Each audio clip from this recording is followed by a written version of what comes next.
സ്വത്വം തിരിച്ചറിഞ്ഞ് ജീവിക്കാൻ വന്ന ഒരു സമയത്ത് അതിനു മുന്നേ ഇങ്ങൊരു സംഭവം ഉണ്ടായി, അതിനെനിക്ക് മകളുണ്ട് എന്ന് പറയുന്നതിന് അഭിമാനമാണ്. ഒരു കുഴപ്പമില്ല, ഇപ്പോഴും അഭിമാനം. എൻ്റെ മോളെ എൻ്റെ അടുത്ത് എത്തും, അവളെ എപ്പോൾ കിട്ടുമോ അപ്പം ചേർത്ത് നിർത്താനും അവളെ കൂടെ കൊണ്ട് പോകാനും ഭയങ്കര ഇഷ്ടമാണ്. അങ്ങനെ അതിനുവേണ്ടി കാത്തിരിക്കുന്ന ഒരു അമ്മയാണ്. വീട്ടുകാരുടെ ഭയങ്കര പ്രഷറായിട്ടാണോ കല്യാണം കഴിച്ചത്? ഒരിക്കലുമല്ല. അങ്ങനെ പറഞ്ഞാല് പറയും, ഓ പ്രഷർ ചെയ്തിട്ട് കല്യാണം കഴിച്ചു, അത് അവരെ കുറ്റപ്പെടുത്തി അല്ലെങ്കിൽ അവരെ പഴിചാരിയിട്ട് നമ്മൾ അങ്ങനെ ചെയ്തു എന്നുള്ളത്. സിറ്റുവേഷൻ കൊണ്ടും സാഹചര്യങ്ങൾ കൊണ്ടും അങ്ങനെ ഒരു സിറ്റുവേഷനിൽ എത്തേണ്ടി വന്നു എന്നുള്ളതാണ്. ചേച്ചി പറഞ്ഞ പോലെ കുറെ കമന്റ്സ് ഞാനും വായിച്ചായിരുന്നു. ഇപ്പം ചേച്ചിക്ക് ഒരു പെൺകുട്ടി ആവണമെന്ന് ആഗ്രഹം ഉണ്ടെങ്കിൽ ആ ചേച്ചിയുടെ കൂടെ ലൈഫ് കളയണ്ടായിരുന്നു, അങ്ങനെ കുറെ കമന്റ്സ് ഒക്കെ ഞാൻ വായിച്ചായിരുന്നു. അപ്പൊ അവരുടെ അടുത്തൊക്കെ എന്താ പറയാനുള്ളത്? ഇപ്പൊ മറുപടി പറയാനുള്ള കറക്റ്റ് സൈഡ്. കല്യാണം കഴിച്ചതിനെ കുറിച്ച് പറയുകയാണെങ്കിൽ ആള് മരിച്ചുപോയി, ഡെങ്കിപ്പനി വന്ന് മരിച്ചു പോയതാണ്. പ്രസവിച്ച് കഴിഞ്ഞ 6 മാസം നിൽക്കെ ഡെങ്കു വന്ന് ഭയങ്കര വൈറലായി, ആ സമയത്ത് മരണപ്പെട്ടതാണ്. അങ്ങനെ മരിച്ച ഒരാൾ അല്ല, ഇപ്പൊ മരിച്ചിട്ടില്ലായിരുന്നു, ആൾ എൻ്റെ കൂടെ ഉണ്ടായിരുന്നുവെങ്കിൽ ഇപ്പൊ പ്രസാദമായിട്ട് തന്നെയാണ് ഞാൻ ജീവിക്കുമായിരുന്നു, മുന്നോട്ട് പോയേനെ. എൻ്റെ ഉള്ളിലുള്ള പെൺകുട്ടിയെ മറച്ചു വെച്ചിട്ട് അല്ലെങ്കിൽ സ്നേഹത മറച്ചു വെച്ചിട്ട് ഞാൻ ജീവിക്കേണ്ടി വന്നേനെ, മോൾക്ക് വേണ്ടി അങ്ങനെ ജീവിക്കേണ്ട ഒരു അവസ്ഥ. പക്ഷെ അങ്ങനെ ഇല്ല. അതിനു മുന്നേ മകളെ അവര് എന്നിൽ നിന്നും അകറ്റി, അങ്ങനെ ഒരു സിറ്റുവേഷൻ വന്നപ്പോൾ പിന്നീട് എനിക്ക് കമ്മ്യൂണിറ്റിയുമായിട്ടൊരു ബന്ധം വന്നു. അപ്പം പിന്നെ കമ്മ്യൂണിറ്റിയിലായപ്പോൾ പിന്നെ എന്തുകൊണ്ട് എനിക്ക് ഇനി അങ്ങനെ ജീവിച്ചുകൂടാന്ന് അറിഞ്ഞു. അങ്ങനെയാണ് ഇപ്പോൾ അമ്മയായിട്ട്. അപ്പൊ ഈ കമന്റ് ഇടുന്നവരോട് എന്താ പറയാനുള്ളത്? ഒരു അടിപൊളി റിപ്ലൈ അവർക്ക് കൊടുത്തോ? കമന്റ് ഇടുന്നവരോട് പറയാനുള്ളത്, മനുഷ്യനായിട്ട് ജനിച്ചു, ഈ ഭൂമിയിൽ ഒരു മനുഷ്യനായി ജനിച്ചു. അവരവരാണ് അവരവരുടെ ജീവിതത്തെ സെലക്ട് ചെയ്യുന്ന, അല്ലെങ്കിൽ അവരവരുടെ ഇതായിട്ട് എന്ന് പറഞ്ഞിട്ട് ഒരാളുടെ ജീവിതത്തെ നശിപ്പിച്ചെന്നോ ഒരാളെ പിന്നെ ഇത് ചെയ്തെന്നോ ഒരിക്കലും ആർക്കും പറയാം. എന്താണ് കാണുന്നത് അല്ലെങ്കിൽ ആൾക്കാർ എന്താ മനസ്സിലാക്കിയത്? എനിക്കൊരു മകളുണ്ട്, ആ മകളെ ഞാൻ മകളുണ്ട്, അവളെ ഞാൻ എന്തായാലും വഴിയാതരമാക്കി എന്നൊക്കെ പറയുന്നവർ അവൾ നന്നായിട്ട് ജീവിക്കുന്നുണ്ട്, അവൾക്ക് വേണ്ടിയിട്ട് എല്ലാ കാര്യങ്ങളും ഞാൻ ചെയ്തിട്ടുണ്ട്, ഇനിയും അവൾക്ക് വേണ്ടി എന്തൊക്കെ ചെയ്യാൻ പറ്റുമോ അതൊക്കെ ചെയ്യാൻ പറ്റും, ഞാൻ എൻ്റെ സ്വത്വത്തെ തിരിച്ചറിഞ്ഞ് ജീവിക്കുന്നു, അതുകൊണ്ട് ഇനി എനിക്ക് മുന്നോട്ട് നല്ല രീതിയിൽ അമ്മയായിട്ട് തന്നെ ജീവിക്കണം, ഇനി എൻ്റെ മകളെ എന്തെങ്കിലും എന്നോടൊപ്പം ചേർത്ത് നിർത്താൻ ഒരു അവസരം കിട്ടുകയാണെങ്കിൽ ഞാൻ കൂടെ ചേർത്ത് നിർത്തും. അതിന് മറ്റുള്ളവർ കുറ്റം പറഞ്ഞിട്ട് ഒന്നും കാര്യമില്ല. അവൾക്ക് ഇഷ്ടമാണ് എങ്കിൽ അവൾക്ക് അക്സെപ്റ്റ് ചെയ്യാൻ പറ്റുമെന്നുണ്ട് തോന്നുന്നുണ്ടെങ്കിൽ ഞങ്ങൾ അങ്ങനെ തന്നെ ജീവിക്കും. അങ്ങനെ ജീവിക്കുന്ന ഞാൻ എന്നൊരു വ്യക്തി മാത്രമല്ല, ഒരുപാട് പേര് അങ്ങനെയുള്ളവരുണ്ട്, ഒരുപാട് പേരുണ്ട്. അതിപ്പം പറയുന്ന അമ്മയെ മാത്രമാണ് അങ്ങനെ ഒരു സിറ്റുവേഷനിൽ എത്തി എന്ന് ചിന്തിക്കുന്ന ഒരുപാട് ആൾക്കാരുണ്ട്. അത് തെറ്റാണ്. ഒരുപാട് പേര് അങ്ങനെ ജീവിക്കുന്ന ഒരുപാട് പേരുണ്ട്. കുറെ പേര് ഞാൻ ഈ പറയണ പോലെ പറയണ കേട്ടു, കൊച്ചിനെ നോക്കണില്ല എന്ന്, അവളെ ഇപ്പം ചേച്ചി കൺസിഡർ ചെയ്യണില്ല എന്ന് പറഞ്ഞ കുറെ കമന്റ്സ് ഞാൻ കണ്ടു. അപ്പൊ ഇവർക്കൊന്നും കഥ മുഴുവൻ അറിയാതെ ഈ പുറത്ത് കാണുന്നത് മാത്രം വെച്ചിട്ടാണ് ഇവരൊക്കെ ജഡ്ജ് ചെയ്യണത് അല്ലേ? തീർച്ചയായിട്ടും. കുഞ്ഞിനെ നോക്കാതിരിക്കാൻ വേണ്ടിയിട്ടുള്ള കുഞ്ഞിന് കോടതിയിൽ ഞാൻ തന്നെയാണ് കേസ് കൊടുത്തതും, ഞാൻ തന്നെയാണ് കുഞ്ഞിനെ കാണണമെന്നും കുഞ്ഞിനെ ചേർത്ത് നിർത്തണമെന്നും ഒക്കെ ഫൈറ്റ് ചെയ്തതും ഞാൻ തന്നെയാണ്. പിന്നെ ഐഡന്റിറ്റി തെളിയിച്ച്, ട്രാൻസ്ജെൻഡർ ആയിട്ട് ഐഡന്റിറ്റി തെളിയിച്ച് മുന്നോട്ട് വന്നതിന് ശേഷം അവരുടെ കുറേ ചോദ്യങ്ങൾക്ക് ഒരു ഇത് വരുത്താതെ, ഇപ്പം ട്രാൻസ്ജെൻഡർ എനിക്ക് കൂടെ ചേർത്ത് നിർത്തണം അല്ലെങ്കിൽ കൂടെ നിർത്തി അവളെ കൊണ്ടുപോകണമെന്ന് ഞാൻ ഇപ്പോഴും ആഗ്രഹിക്കുന്നുണ്ട്. പക്ഷെ അവൾക്കൊരു ബുദ്ധിമുട്ടുണ്ടാക്കരുത്, അവളെ ഇങ്ങനെ ആക്കണം എന്ന് ആഗ്രഹിക്കുന്നത് കൊണ്ട് ഞാൻ എന്ത് ചെയ്തു, മ്യൂച്വലായിട്ട് ഞങ്ങൾ രണ്ടും കൂടെ ചേർത്തിട്ട് മ്യൂച്വലായിട്ടുള്ളൊരു അണ്ടർസ്റ്റാൻഡിങ്ങിലെത്തി. കാരണം അവളുടേതായിട്ട് ജീവിക്കട്ടെ, അവൾ വിദ്യാഭ്യാസം, എൻ്റെ ഒരു 3 സ്റ്റോപ്പ് 4 സ്റ്റോപ്പ് അപ്പുറമാണ് സ്കൂള്, ആ സ്കൂളിൽ പഠിക്കുന്നുണ്ട്, 1ാം ക്ലാസ്സിലാണ്, ഒരുപാട് സന്തോഷമുണ്ട്, നല്ല രീതിയിൽ പോകുന്നുണ്ട് അവള്. ഇപ്പോൾ ഞാൻ എന്താ പറയുക, എഴുത്തുകാരി എന്നിപ്പോൾ ആത്മകഥ എഴുതിയപ്പോഴും അടുത്ത് എഴുതുമ്പോഴും അല്ലെങ്കിൽ എല്ലാ ഇൻ്റർവ്യൂസിലും പല ഇതിലും ഒക്കെ ഇപ്പോഴും റിയലി ഇപ്പോൾ ഓരോ ദിവസം മുന്നോട്ട് പോകുമ്പോഴും ഞാൻ അവൾക്ക് വേണ്ടിയാണ് ജീവിക്കുന്നതെന്ന് ഇപ്പോഴും പറയുന്നതിന് ഒരു നാണക്കേടും ഇല്ല. ഭയങ്കര സ്വീറ്റ് ആയിട്ട് തോന്നുന്നുണ്ട് ചേച്ചി പറയുമ്പോൾ. എപ്പോഴാണ് നമ്മൾ പ്രസാദിനെ അമ്മയിൽ നിന്ന് കംപ്ലീറ്റ് ആയിട്ട് എടുത്ത് കളഞ്ഞത്? ആ മെന്റലി ആയാലും ഫിസിക്കലി ആയാലും ഒക്കെ. പ്രസാദിനെ എടുത്ത് കളഞ്ഞത് ഞാൻ ഡ്രസ് ഇട്ട് തുടങ്ങുന്നതിന് മുന്നേ ഞാൻ പറഞ്ഞല്ലോ, ഞാനൊരു പെൺകുട്ടിയായിട്ട് ജീവിക്കാൻ ആഗ്രഹിച്ചു എന്ന് പറഞ്ഞാൽ ആഗ്രഹിക്കുന്നുണ്ടായിരുന്നു. പക്ഷെ അത് സാധിച്ചില്ല. ഇങ്ങനെ ഒരു സിറ്റുവേഷനിൽ ഇങ്ങനെ വന്നു. പിന്നെ ഞാൻ എൻ്റെ ഒരു ഏജ് ഇപ്പോൾ എത്തിയപ്പോൾ ഒരു 28 ഏജൊക്കെ ആയപ്പോഴേ ഞാൻ ഡ്രസ് ഇട്ട് തുടങ്ങിയ സമയം മുതൽ എൻ്റെ ശരീരത്തിൽ ഞാനൊരു ഫീമെയിൽ ഡ്രസ് ഇട്ടു. നമ്മൾ ഇട്ട് സ്വതന്ത്രമായിട്ട് നടന്നു തുടങ്ങാനൊരു അവസരം കിട്ടിയ ടൈം തൊട്ട് വിചാരിച്ചു, ഇനി ഞാൻ ഒരിക്കലും തിരിച്ചു പോകുന്നില്ല, ഇതിൽ തന്നെ ജീവിക്കാം. പക്ഷെ അതൊരു വെറുതെയുള്ളൊരു പ്രസാദ് എന്ന് പറഞ്ഞിട്ട് വെറുതെയുള്ളത് ഇപ്പം കാണുന്ന ഒരു ബന്ധുക്കളോ അല്ലെങ്കിൽ സമൂഹ നാട്ടുകാർ ഇപ്പോഴും അക്സെപ്റ്റ് ചെയ്യാത്ത ഒരുപാട് ആൾക്കാരുണ്ട്. അവർ പറയുന്നതും അങ്ങനെ തന്നെയാണ്, പ്രസാദമായിട്ട് ജീവിച്ചു അല്ലെങ്കിൽ പ്രസാദമായിട്ട് ജീവിച്ചൂടെ. ഇപ്പം ഞാൻ അമ്മയായിട്ട് ജീവിക്കുന്നത് ഞാൻ ആർക്ക് എന്ത് ദ്രോഹം ചെയ്യുന്നു? ഞാൻ അമ്മയായിട്ട് ചെയ്യുന്നത് വെറുതെ അല്ല ജീവിക്കുന്നത്. ഞാൻ എൻ്റെതായ രീതിയിൽ ഫിലിം മേഖലയുമായി അല്ലെങ്കിൽ എഴുത്തിൻ്റെ മേഖലയെ എല്ലാ രീതിയിലും മുന്നോട്ടാണ് ജീവിക്കുന്നത്. അതിന് ഒരാൾ കുറ്റം പറയാനോ അല്ലെങ്കിൽ ആർക്കെങ്കിലും എന്തെങ്കിലും പറയാനുള്ള ഒരു വോയിസ് ഇല്ല ഈ സമൂഹത്തിൽ. അപ്പോൾ കല്യാണത്തിന് മുന്നേ ചേച്ചിയുടെ അടുത്ത് പറഞ്ഞായിരുന്നോ, വീണ ചേച്ചിയുടെ അടുത്ത് പറഞ്ഞായിരുന്നോ, അതായത് എനിക്ക് ഈ ഒരു പെൺകുട്ടി ആവണം എന്നാണ് എൻ്റെ ഉള്ളിലുള്ള ആഗ്രഹം എന്ന്? തീർച്ചയായിട്ടും പറഞ്ഞു. വീണയെടുത്ത് പറഞ്ഞിട്ടുണ്ടായിരുന്നു. വീണയ്ക്ക് ആ കാര്യങ്ങളൊക്കെ അറിയാമായിരുന്നു. അപ്പോ അതൊക്കെ മനസ്സിലാക്കിയ ഒരാൾ തന്നെ, ഭയങ്കര സപ്പോർട്ടീവ് ആയിരുന്നു. ഇച്ചിരി സ്നേഹവും പല കാര്യങ്ങൾക്ക് സപ്പോർട്ടും ഒക്കെയുള്ള ഒരാളുടെ ഐഡന്റിറ്റി ഇങ്ങനെയാണ്, ആളിങ്ങനത്തെ ഒരാളാണ് മനസ്സിലാക്കിയ ഒരാളാണെങ്കിൽ, പാർട്ട്ണർ അങ്ങനെ ഒരു മനസ്സിലാക്കാൻ കഴിവുള്ള ഒരാളാണെങ്കിൽ പിന്നെ എന്താ ബുദ്ധിമുട്ട്? പറഞ്ഞപ്പോൾ റെസ്പോൺസ് എന്തായിരുന്നു ആദ്യമായിട്ട് പറഞ്ഞപ്പോ? റെസ്പോൺസ് ഒക്കെ ചോദിച്ചു കഴിഞ്ഞാൽ ഒരിക്കലും അതിപ്പം ഇന്നായിരിക്കുന്ന ആളൊരിക്കലും അങ്ങനെ പറയുമ്പോൾ അത് എത്രത്തോളം ഇത് ചെയ്യുന്നു. പക്ഷെ സ്നേഹമായിരുന്നു, വേറെ പ്രശ്നങ്ങളൊന്നുമില്ല, നമ്മൾ നല്ല രീതിയിൽ തന്നെ മുന്നോട്ട് പോകും. ഞാൻ കുറെ കണ്ടിട്ടുണ്ട് ചേച്ചി വീണ ചേച്ചിയുടെ കാര്യം പറയുമ്പോൾ ഭയങ്കര ഇമോഷണൽ ആവണത്. അത്രയ്ക്ക് അറ്റാച്ച്ഡ് ആയിരുന്നു അല്ലേ? തീർച്ചയായിട്ടും അത്രയ്ക്കും സ്നേഹമായിരുന്നു.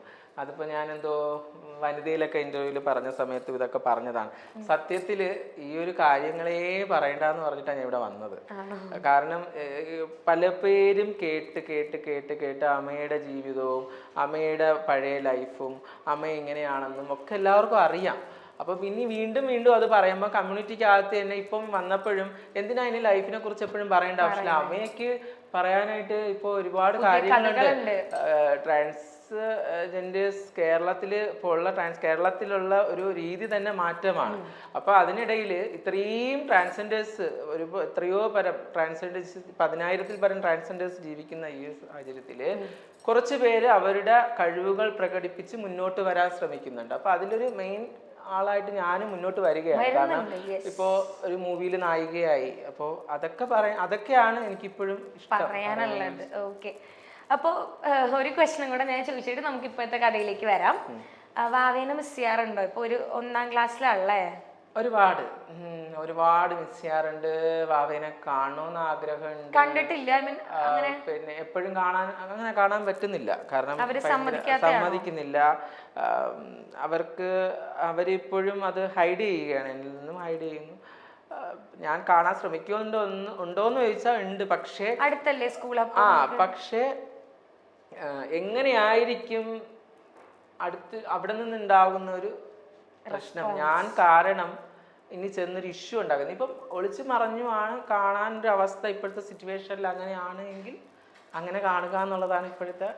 കാണാറുണ്ട് അങ്ങനെ. ഇപ്പം 1ാം ക്ലാസ്സിലാന്ന് തോന്നണല്ലേ? പേരെന്താ വാവയുടെ? അതൊക്കെ പറയണില്ല ഒന്നും. വാവയ്ക്ക് അറിയോ? ചേച്ചീനെ അറിയോ? അറിയില്ല. അപ്പൊ അതില് സങ്കടമുണ്ടോ? 1.5 വയസ്സ് വരെ എന്റെ കൂടെ ഉണ്ടായിരുന്നു. അയ്യോടാ, പോട്ടെ, സാരില്ല. വിഷമായോ? പോട്ടെ, വരും, ഡോണ്ട് വരി. അതൊക്കെ ശരിയാവും. ഓക്കെ. അപ്പൊ ചേച്ചിയുടെ ട്രീറ്റ്മെന്റ് കാര്യങ്ങളൊക്കെ എങ്ങനെയായിരുന്നു? എവിടെ വെച്ചിട്ടാ ചെയ്തേ? ട്രീറ്റ്മെന്റ് ഒക്കെ അമൃത ഹോസ്പിറ്റലിലായിരുന്നു, എടപ്പള്ളിയിൽ. അമൃത ഹോസ്പിറ്റലിൽ ഡോക്ടർ സന്ദീപ് ആയിരുന്നു എനിക്ക് ഏറ്റവും ഇഷ്ടപ്പെട്ട ഒരു ഡോക്ടറാണ്. ഡോക്ടറിനെ പ്രൊമോട്ട് ചെയ്യണേന്ന് നല്ല എല്ലാ സർജറിയും പുള്ളി നന്നായിട്ട് ചെയ്തു. പൂർണ്ണമായും ഒരു പെൺകുട്ടിയായിട്ട് നന്നായിട്ട് ജീവിക്കുന്നു. ഇതുവരെയും ഒരു പ്രശ്നങ്ങളും ഇല്ലാതെ മുന്നോട്ട് പോകുന്നു. അത് തന്നെ ഭയങ്കര സന്തോഷം. അപ്പോൾ ആ സർജറി എന്ന് പറയുന്നത് വലിയൊരു ഘടകം തന്നെയായിരുന്നു. ഓക്കെ. ഭയങ്കര എക്സ്പെൻസീവ് ആയിരുന്നു ഈ സർജറീസ് എല്ലാം? തീർച്ചയായിട്ടും. അത് ചെറിയൊരു ചോദ്യം അല്ലല്ലോ. എക്സ്പെൻസീവ് ആണ്.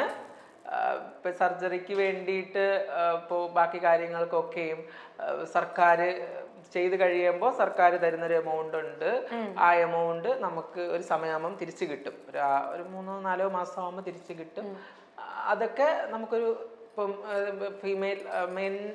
ഫീമെയിലിൽ നിന്ന് മെന്നാവുന്ന ആളിന് 5 ലക്ഷം രൂപയും ഫീമെയിലിന് 2.5-3 ലക്ഷം രൂപയും ഈ ഒരു കണക്കാണ്. ഓക്കെ.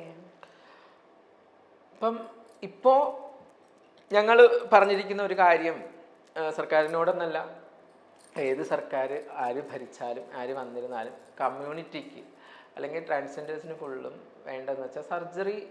അവർ ഡോക്ടേഴ്സിനെ ഇപ്പോൾ അവർ പറയുന്നുണ്ട്, സർക്കാർ പറയുന്നുണ്ട്, ഇപ്പോൾ മെഡിക്കൽ കോളേജുകളിൽ അത്രയും ബ്രില്യൻ്റ് ആയിട്ടുള്ള ഡോക്ടേഴ്സിനെ വെച്ചിട്ട് ഈ ഒരു സർജറി ഹോസ്പിറ്റലുകൾ, ഗവൺമെൻറ് മെഡിക്കൽ കോളേജുകളിൽ സജീവമാക്കാം എന്നുള്ള രീതി പറഞ്ഞിട്ടുണ്ട്.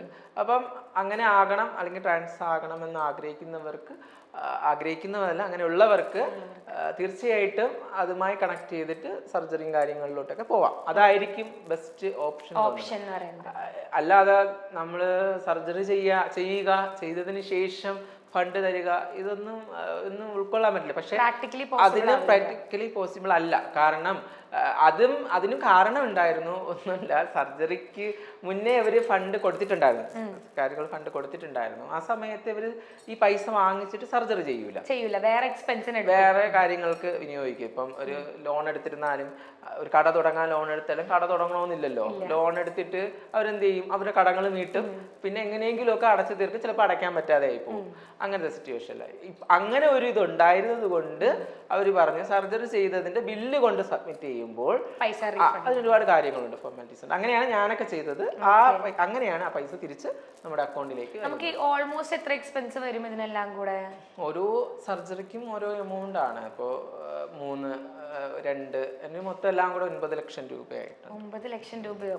അപ്പൊ ഭയങ്കര ഫിനാൻഷ്യലി ഡൗൺ ആയിട്ട് നിൽക്കുന്ന ആൾക്കാർക്കൊക്കെ. ഇപ്പൊ ഞാൻ വീട്ടിൽ നിന്ന് ഇറങ്ങുമ്പോ എന്റെ ഒരു പൈസയും ഇല്ല, മനസ്സിലായില്ലേ? ഒരു പൈസയില്ല. ഞാൻ സീറോ ആയിട്ടായിരിക്കുമല്ലോ വീട്ടിൽ നിന്ന് ഇറങ്ങുന്നത്. വീട്ടിലല്ലെങ്കിൽ നമുക്ക് വീട്ടുകാർ ഇപ്പോഴും സ്വത്താ അല്ലെങ്കിൽ പൈസയോ ഒക്കെ ഉണ്ടെങ്കിൽ അവർ നമ്മൾ തന്നിട്ടാണ് ഇറങ്ങുന്നത്. അല്ല, എന്തെങ്കിലും അക്കൗണ്ടിലൊക്കെ കുറച്ച് സേവിങ്സ് ഒക്കെ ഉണ്ടാവും. ഇപ്പൊ എന്നെ സംബന്ധിച്ചുള്ള കാര്യം പറയുന്നത്, എന്നെ പോലെയുള്ള മറ്റു കേൾക്കുന്ന വേറെ കമ്മ്യൂണിറ്റികൾ ഉണ്ടാവില്ലേ നമ്മുടെ, അപ്പൊ ചിലപ്പോൾ അവർക്കൊക്കെ ക്യാഷ് ഉണ്ടാവുന്നവരുണ്ടാവും. പക്ഷെ എന്നെ സംബന്ധിച്ച് ഞാൻ കുറച്ച് ഫണ്ടൊക്കെ ഉണ്ടായിരുന്നു, ചിട്ടി അതൊക്കെ കിട്ടിയ പൈസകൾ ഉണ്ടായിരുന്നു. പിന്നെ അതിനോടൊപ്പം നമ്മൾക്കൊക്കെ പറ്റുന്നവര്, ഇപ്പം ഞങ്ങളുടെ കാലത്തൊക്കെ ഞങ്ങളൊക്കെ എന്ത് ചെയ്തു, സെക്സ് വർക്ക് ചെയ്തിട്ട് പൈസ ഉണ്ടാക്കി ആ ഒരു ഇതിലേക്ക് കടമ്പകൾ കടക്കേണ്ടി വന്നിട്ടുണ്ട്. കാരണം അങ്ങനെ പോകേണ്ട ഒരു അവസ്ഥ വന്നത് പൈസ തരാൻ ആരും ഇല്ലാത്തത് കൊണ്ട് ആ ഒരു സിറ്റുവേഷനിലേക്ക് പോയത്. അപ്പൊ ഇനി ഉള്ളവർക്കൊന്നും അതിന്റെ ആവശ്യമില്ല. ഇപ്പോ സർക്കാരും അല്ലെങ്കിൽ അങ്ങനെയുള്ള കാര്യങ്ങൾക്കൊക്കെ എല്ലാവരും ഇപ്പം പൂർവ്വമായിട്ട് അവരെല്ലാവരും നല്ല സപ്പോർട്ടായിട്ട് നിൽക്കുന്നുണ്ട്. പല പല വഴികളുണ്ട്. ഇപ്പോൾ എല്ലാവർക്കും ജോലികൾ കിട്ടിത്തുടങ്ങിയിട്ടുണ്ട്. അല്ലെങ്കിൽ കോളേജുകളിൽ പല കാര്യങ്ങളും പലതിലും ഇപ്പോൾ നമുക്ക് അംഗീകാരങ്ങൾ വന്നു തുടങ്ങി. അപ്പം പിന്നെ തീർച്ചയായിട്ടും ഇനി വരുന്നവർക്കും അങ്ങനെ ഒരു ഇഷ്യൂ ഇല്ലാതെ, അങ്ങനത്തെ ഒരു അവസ്ഥയിൽ പോകാതെ നല്ല രീതിയിൽ പോകാനുള്ള ഒരു അവസ്ഥ, സിറ്റുവേഷൻ ഉണ്ടായിക്കൊണ്ടിരിക്കുകയാണ്. ട്രാൻസ്ജെൻഡർ സമൂഹത്തിൽ നിന്നും മലയാളത്തിന്റെ മുഖ്യധാര കലാലോകത്തേക്ക് കടന്നു വന്ന പ്രതിഭാധനരായ കലാകാരികളിൽ ഒരാളാണ് അമയ പ്രസാദ്.